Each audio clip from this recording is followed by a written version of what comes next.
Nah, di situ ternyata tanah liat tersebut ada cacingnya. Nah, cacing tersebut mendengar apa yang dibicarakan Sunan Bonang kepada Sunan Kalijogo. Nah, cacing tersebut langsung menjadi manusia. Tiba-tiba ada seorang pria dari bawah perahu langsung naik. Nah,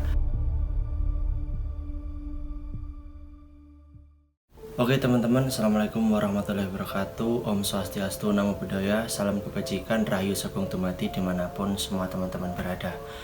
Di video kemarin yang sempat terpotong karena suasananya hujan, kita telah membahas bagaimana kehidupan Sunan Kalijogo, mulai dari siapakah beliau, kemudian keturunan siapa, apa hubungan beliau dengan kerajaan Majapahit, kemudian bagaimana sepak terjang beliau dalam menghadapi musim pancaroba di dalam kehidupannya, yang kemudian bertemu dengan Sunan Bonang lalu diangkat jadi wali.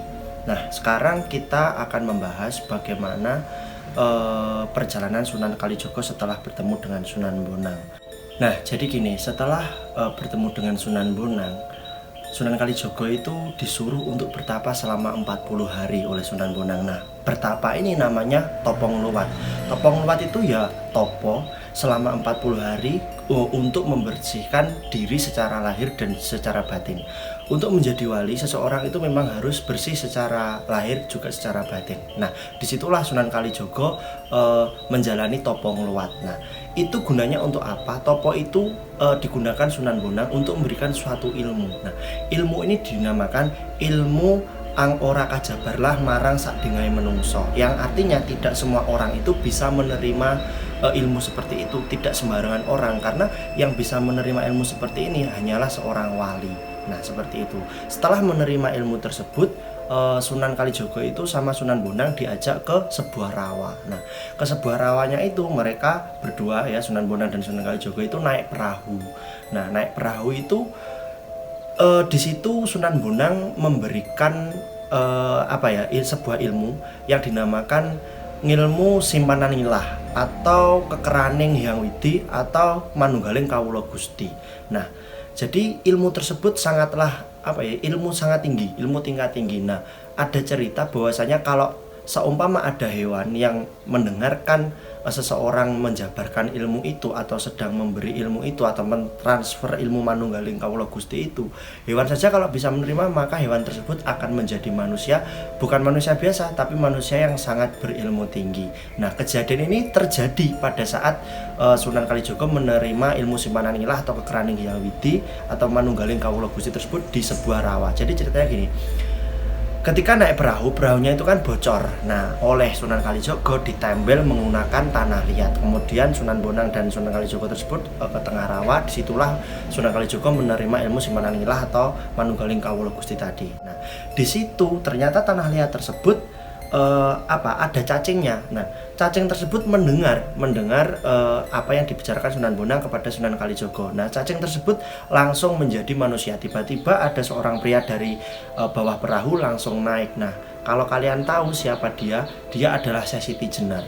Ya, Siti itu artinya lemah. Nah, nama itu dinamakan oleh Sunan Bonang. Jadi cacing tersebut langsung jadi manusia yang berilmu tinggi.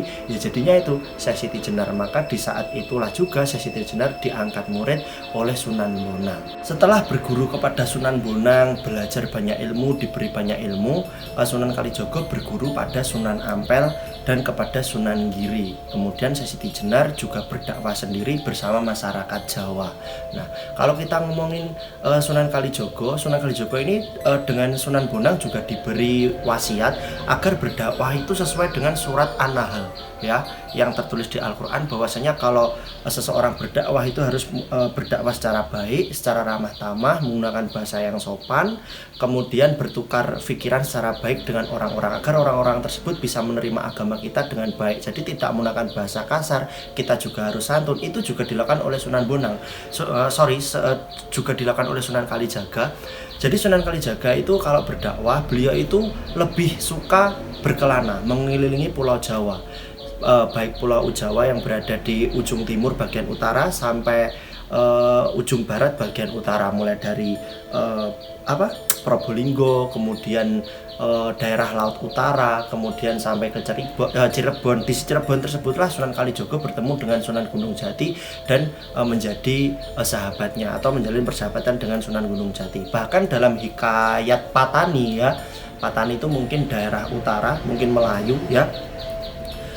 Sunan Kalijogo tersebut juga merupakan seorang tabib, di mana Sunan Kalijogo pernah menyembuhkan Raja Patani yang menderita sakit kulit atau sakit gatal hingga sembuh. Disitulah tertulis bahwasanya Sunan Kalijogo selain berdakwah menyebarkan agama Islam juga bisa menjadi seorang tabib. Bahkan di situ juga tertulis nama lain daripada Sunan Kalijogo adalah Syekh Malaya. Malaya itu kalau dalam ilmu Jawa, Malaya itu dua kata ya. Malaya yang artinya malaya mati sakjroning urip. Artinya bahwasanya seseorang itu Sunan Kalijogo telah mengalami mati tapi di dalam kehidupan, sehingga beliau itu benar-benar memahami apa artinya hidup dan hidupnya itu sudah mencapai tingkatan tertinggi. Jadi bahasa Islam zuhud, tidak mementingkan dunia, mati sakjroning urip. Dalam penyebarannya, Sunan Kalijogo itu tidak suka mengakui dirinya sebagai wali. Beliau malah mengatakan bahwa saya ini hanyalah seorang pedagang, berpura-pura menjadi seniman, berpura-pura jadi tabib dan sebagainya. Jadi di samping profesinya beliau juga melakukan dakwah. Nah, sebenarnya beliau wali tapi beliau tidak ingin menunjukkan bahwasanya beliau adalah wali. Sunan Kalijogo juga merupakan seorang wali yang sangat dekat dengan rakyat Jawa karena beliau berbusana Jawa, kemudian memakai blangkon, supaya masyarakat Jawa itu tidak takut karena beliau ingin benar-benar melebur ke dalam lapisan masyarakat Jawa. Sunan Kalijogo itu juga pandai menggending, kemudian pandai memukul gamelan, kemudian beliau juga merupakan seorang dalang. Jadi dalam penyebarannya beliau memang menggunakan sarana wayang. Nah, wayang dahulu kala itu merupakan wayang beber ya. Wayang beber itu tidak sama dengan wayang sekarang. Wayang beber itu satu kulit itu dibeber, itu banyak tokoh ya. Mungkin seumpama ini ya, ceritanya di situ ada Dewi Sinta, ada Rama, ada Lesmana. Ya udah, itu satu kulitan itu diisi tiga wayang tersebut. Nah, gambarnya wayang nggak seperti sekarang yang kalian ketahui. Wayang yang sekarang kita ketahui itu adalah hasil karya daripada wali-wali itu, termasuk Sunan Kalijogo. Kenapa kok dirubah? Nah, itu ada ceritanya. Di dalam Islam itu haram hukumnya menggambar suatu makhluk yang memang mirip dengan ciptaan Allah Subhanahu wa taala. Nah, sehingga hal tersebut ditentang oleh Sunan Giri. Sunan Giri dan Sunan Kalijogo itu memang sedikit bertentangan karena Sunan Giri itu orangnya Islam putihan, sedangkan Sunan Kalijogo itu orangnya Islam abangan. Nah, Islam abangan dan Islam putihan ini sangat berbeda karena Sunan Giri berpikiran bahwasanya jangan pernah mencampur adukan budaya ke dalam agama Islam karena kalau tidak sesuai itu merupakan sesuatu yang bid'ah. Itu yang pertama. Nah, Sunan Kalijogo mempunyai pikiran sendiri bahwasanya menurut saya tidak apa-apa mencampurkan budaya dengan Islam karena pada saat itu agar Islam lebih mudah dikenal oleh masyarakat Jawa dan tidak menciptakan sesuatu yang baru atau mungkin masyarakat pada saat itu, masyarakat Hindu-Buddha atau Kejawen tidak fobia ya, karena mungkin melenceng jauh dengan budaya atau apa-apa tidak boleh dan sebagainya, itu malah bikin orang jauh dari Islam. Nah, oleh sebab itu Sunan Kalijogo lebih memilih mencampur adukan atau mengakulturasi ya, menggabungkan ya, itu budaya Islam dengan budaya Jawa, seperti contohnya upacara sekaten, kemudian grebek maulud, seperti itu. Jadi memang diakulturasikan. Itu pernah ada pada saat peresmian Masjid Agung Demak ya kalau nggak salah. Itu intinya gini, masyarakat yang ingin masuk ke dalam Masjid Demak pada saat itu memang dilakukan pegelaran wayang oleh Sunan Kalijogo, dilakukan pegelaran wayang agar masyarakat itu tahu kalau di situ ada peresmian masjid. Kan memang orang-orang dulu itu hiburannya memang wayang, orang-orang terdahulu. Jadi kalau ada wayang itu semua berduyun-duyun melihat. Apalagi masyarakat Hindu-Buddha pada saat itu memang segan atau suka mendengarkan cerita wayang ya, karena memang cerita wayang itu sendiri berasal dari agama Hindu, epos Ramayana dan epos Mahabharata. Nah, ketika peresmian Masjid Agung Demak itu dilaksanakan pagelaran wayang, ceritanya itu lakonnya Jamus Kalimosodo. Nah, Kalimosodo itu sebenarnya kalimah syahadah. Nah, barang siapa yang ingin melihat pagelaran wayang tersebut dalam rangka peresmian Masjid Agung Demak, seseorang itu harus masuk ke dalam masjid itu harus wijik dulu. Wijik itu iso. Nah, bahasa Jawa wijek itu jadi harus melewati kayak kolamnya itu tingginya hanya sak ngisore dengkul ya, di atasnya mata kaki, di bawahnya dengkul, itu cuma wijek aja, isoh kakinya aja biar bersih ya, karena orang dulu ceker itu baru boleh masuk masjid dan melihat pagelaran wayang yang didalangkan oleh Sunan Kalijogo dalam lakon Jamus Kalimosodo. Nah, itu sebenarnya mereka itu sebenarnya hanya diajari untuk berwudu. Ya, jadi pelan-pelan, tidak harus kamu harus wudhu itu dari tangan, kemudian sikut, kemudian apa gitu, enggak. Jadi mereka itu pelan-pelan diajarinya isoh dulu, hanya isoh tok, yang penting masuk masjid.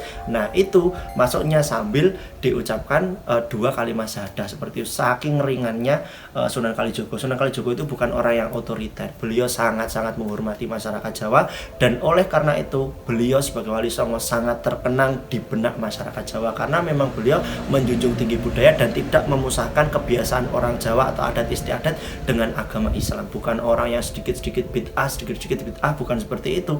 Makanya Sunan Kalijogo dikatakan bahwa dia adalah orang Islam abangan, orang Islam yang masih kejawen. Lalu bagaimanakah nasib Syekh Siti Jenar pada saat itu, kok tidak ada ceritanya? Kalau kita ngomongin Syekh Siti Jenar, itu sebenarnya dalam satu video ini tidak akan cukup, karena saya yakin ingin membahas Syekh Siti Jenar itu pada video berikutnya. Siapakah Syekh Siti Jenar, apa yang diajarkannya, kenapa beliau dianggap melenceng dan sebagainya. Jadi singkat ceritanya gini, Syekh Siti Jenar itu murid-murid yang tidak terpilih oleh Sunan Bonang, karena Syekh Siti Jenar ini lebih suka mempelajari ilmu karang. Ilmu karang itu ilmu-ilmu sihir yang diajarkan oleh Syekh Siti Jenar ini. Nah, Syekh Siti Jenar ini sangat masyhur di kalangan Pengging. Pengging itu nama wilayah. Bahkan ada suatu cerita, konon katanya Joko Tingkir ini merupakan murid daripada Syekh Siti Jenar. Apa yang diajarkan Syekh Siti Jenar? Syekh Siti Jenar ini mengajarkan ilmu manunggaling kawula Gusti, ya, ilmu yang diterima pada saat dirawat tadi, ya. Ilmu manunggaling kawula Gusti, tapi kesalahannya gini, Syekh Siti Jenar ini mengajarkan ilmu manunggaling kawula Gusti itu kepada masyarakat Jawa yang masih awam dengan Islam. Nah, pengajarannya begini, manunggaling kawula Gusti ini menyatunya diri saya dengan Tuhan, bahwasanya aku ya Allah, Allah ya aku. Wes ora perlu sholat, karena sholat hanyalah bentuk sopan santun, itu membuang-buang waktu saja. Seperti itu. Itu kalau dicerna oleh masyarakat Jawa yang awam, itu bahaya sekali, karena beliau mengatakan tidak perlu sholat karena aku ya Allah, Allah ya aku adalah Tuhan, Tuhan adalah aku. Manunggaling kawula Gusti, bersatunya Tuhan itu dengan diri kita. Nah, itu kalau dicerna mentah-mentah oleh seseorang yang masih awam Islam, itu sangat berbahaya, bisa menjadikan seseorang itu kafir, ya.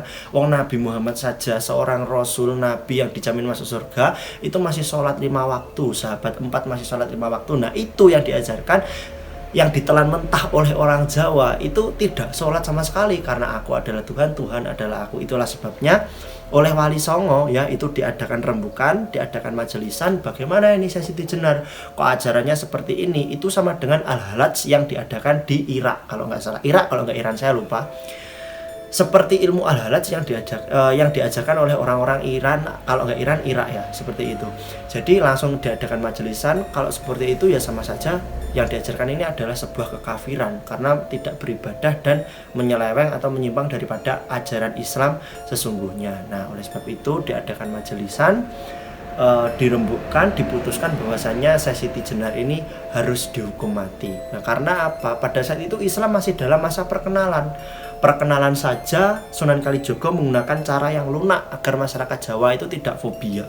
Tapi kenapa malah Syekh Siti Jenar mengajarkan ilmu yang tidak sesuai dengan ajaran Wali Songo yang lain? Itu bisa membuat masyarakat Jawa ini terpecah belah. Nah, Syekh Siti Jenar ini berhasil loh punya murid. Jadi bukan dia masih mengajarkan lalu gagal, enggak. Dia sudah berhasil punya murid, dan sampai sekarang, sampai detik ini masih banyak banget orang yang mengugemi manunggaling kawula Gusti seperti itu, masih banyak. Biasanya dicampur dengan orang-orang kejawen lama. Seperti itu. Jadi pada saat itu dihukumlah mati Syekh Siti Jenar. Kalau kita bicara Syekh Siti Jenar, nanti kita akan bahas pada next video agar kita lebih paham, lebih tahu siapa beliau dari banyak versi. Dan mohon maaf ya, kalau bicara Syekh Siti Jenar dari seekor cacing ini juga salah satu versi. Bukan memang sebenarnya bukan, ini banyak versi gitu loh. Jadi cerita itu kita tangkap semuanya banyak versi gitu loh. Nanti kita akan bahas versi mana kita akan bahas di sini agar teman-teman semua tahu, biar kita bisa sinau bareng mengenai seorang yang pernah berkiprah menyebarkan agama Islam di tanah Jawa. Oke, cukup sekian video dari saya. Mungkin semua teman-teman bisa komentar atau kita next video membahas apa, agar saya tidak cari topik sendiri ya, biar kita bisa berinteraksi antara saya pembuat video dan kalian viewer. Kalian boleh berkomentar apa saja. Terima kasih sudah menonton, jangan lupa subscribe, like, dan komen. Assalamualaikum warahmatullahi wabarakatuh.